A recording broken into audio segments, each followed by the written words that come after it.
Voilà, aujourd'hui c'est avec beaucoup de plaisir qu'on est en votre compagnie, Hubert Mingarelli, pour votre nouveau roman La route de Beth Zéra aux éditions Stock. Je vais vous lancer un défi parce que je commence un petit peu à vous connaître, mais si je vous demandais de nous résumer en quelques mots l'intrigue, est-ce que ce serait facile? Ça, Voilà. c'est le plus dur à faire, ça. Ouais. Non, je ne sais pas faire ça. Ouais. Je ne sais pas faire ça. C'est... Alors du coup, moi je me lancerai en disant est-ce que c'est un roman sur le remords ou le regret quelque part? Est-ce que vous seriez d'accord? Il y a de ça, il n'y a pas que ça. C'est un roman, il me semble, que c'est un roman sur la paternité, beaucoup, sur l'incompréhension, puisque ça se passe donc, j'aime pas faire le Oui, raconter, mais non. ça se passe en Israël. Il y a un Israélien, il y a un jeune Palestinien, un jeune Arabe.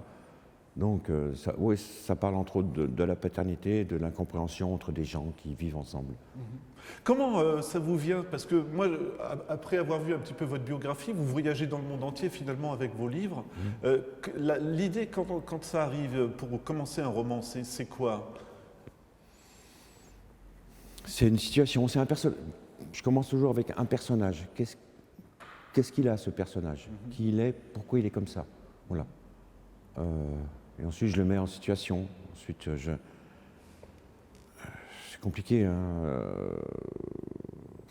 C'est toujours pareil. C'est compliqué Non, mais à si je expliquer. parlais de Stéphane, par exemple, Ouais. on va dire le personnage Oui, oui, principal, bien sûr, hein, bien quelque sûr. part. On sent que vous l'avez observé. Je ne sais pas si c'est le bon terme, mais il vous a fallu le cerner avant Bien d'en sûr. parler. Bien sûr. Justement, alors c'était intéressant parce qu'il y a eu une conférence où vous expliquiez un petit peu comment vous écriviez. À la préparation, est-ce que vous lui donnez un passé à ce personnage ou est-ce qu'il faut que d'autres éléments arrivent pour lui donner une histoire ou... Je donne jamais de passé à mes personnages. Ouais. Je les prends au moment où ils apparaissent dans l'histoire. En général, dans la première page, mon personnage principal apparaît. Je ne cherche pas à savoir qui il est. Je ne cherche pas à lui faire toute une biographie. Ce qui va m'intéresser, c'est le moment où je le prends et au moment où je vais le laisser à la fin du livre. Bien sûr, des choses de son passé peuvent apparaître, mais si quelqu'un qui lit mon histoire n'en saura pas moins que moi. J'en sais autant que lui. Voilà. J'essaie pas de rendre mon personnage complet.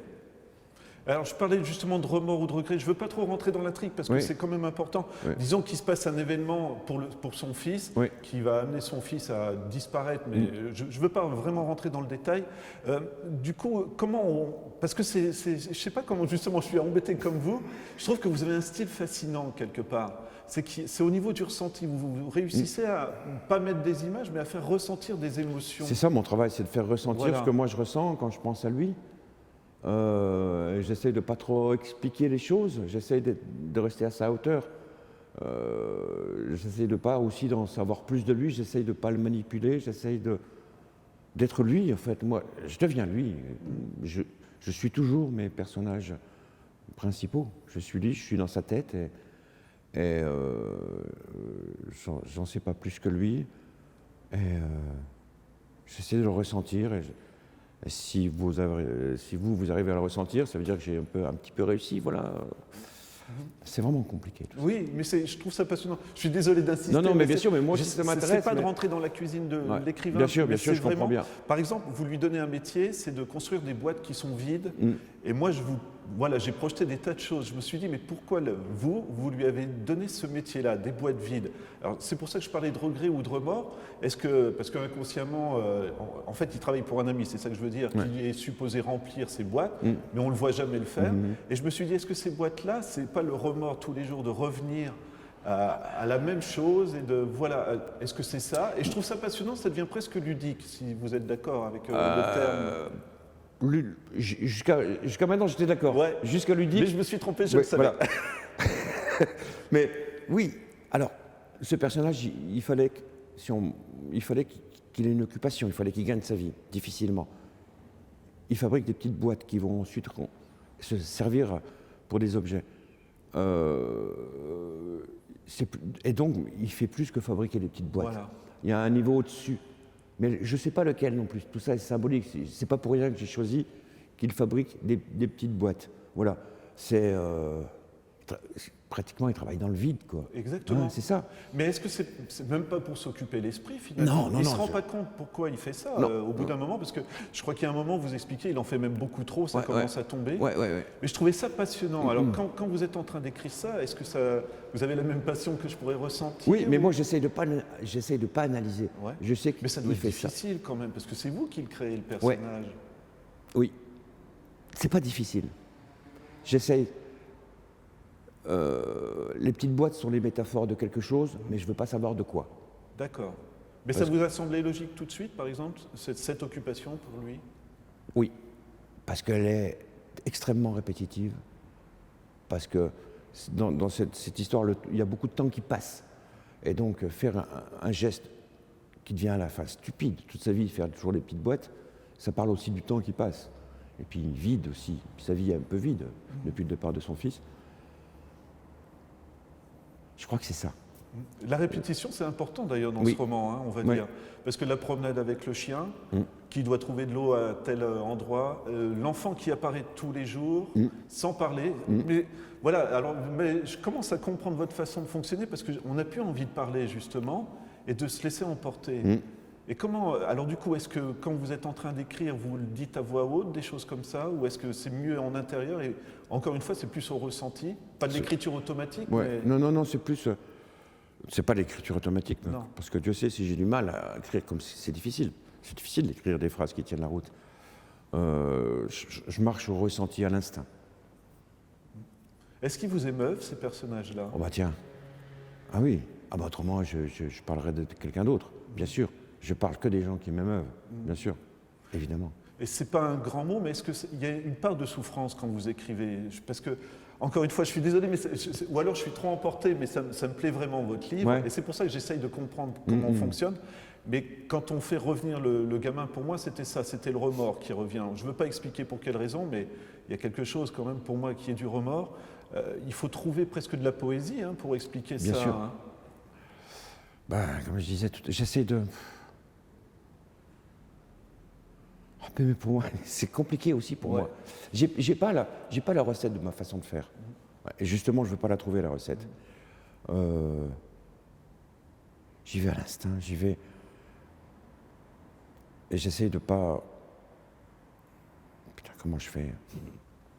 Mais en même temps, Ouais. c'est très visuel ce que vous Ah, écrivez. je- On pourrait en faire un film, Oui, et oui. ça marcherait bien. Quoi. Je suis visuel. Je sais que c'est pas une qualité, hein, c'est comme ça, je suis comme ça. Il n'y a pas de psychologie. Ça ne parle que de psychologie, mais moi, j'en explique pas de psychologie dedans. Je montre seulement. Je travaille comme un metteur en scène de film. Alors je me Je permets de filme, vous couper, oui. j'étais en train de réfléchir et je me disais, est-ce que vous connaissez le travail de Terrence Malick, par exemple? Oui. Eh bien, il y a de ça, quoi. Il y a des plans quand il marche, je ne sais plus le nom, il ne faudra pas m'en vouloir, mais où on voit le personnage qui caresse le blé et des choses comme ça. C'est ce qu'on peut retrouver vraiment dans ce que vous Ah, faites. je veux bien, oui. Je veux bien. Avec la différence que Terrence Malick, des fois, ça part loin, très haut. Moi, j'essaie de rester au ras des pâquerettes, mais au sens noble du terme. Enfin, voilà. C'est aux gens, aux lecteurs, de penser ce qu'ils en veulent de la scène, quoi. Voilà. Mais j'aime bien le temps qui s'arrête dans les livres, qui laisser mes personnages, je leur laisse le temps de faire ce qu'ils ont à faire. Est-ce que c'est facile de parler du non-dit aussi, justement? Alors, préciser la question. Est-ce que c'est Finalement, il y a beaucoup de choses. Je parlais des ouais. boîtes vides, par Ouais. exemple, ça.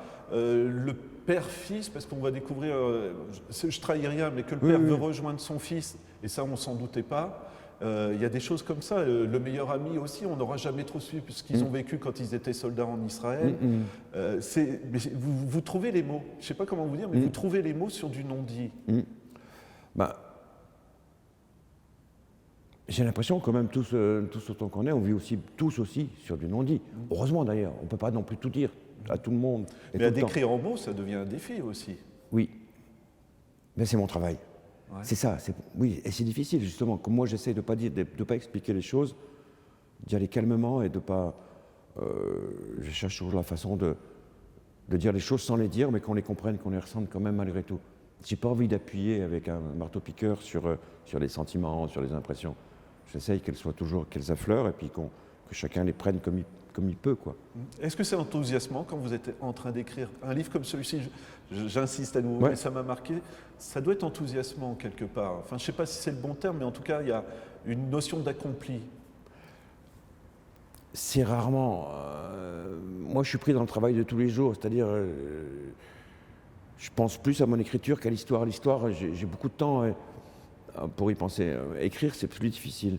C'est enthousiasmant. Je suis rarement enthousiaste. Comme je suis très critique sur ce que je fais, voilà, comme je suis rarement content, je suis plus dans le questionnement que dans l'enthousiasme, malgré tout. Oui. Une question un peu plus générale, mais comme je vous l'avais expliqué, moi j'ai lu 4 soldats et celui-ci, et j'y trouve vraiment une thématique justement. Alors je parlais de tradition orale, on ne va pas recommencer, mais j'y trouve quand même ça, la nature, le rapport à la nature, l'enfance, des choses comme ça.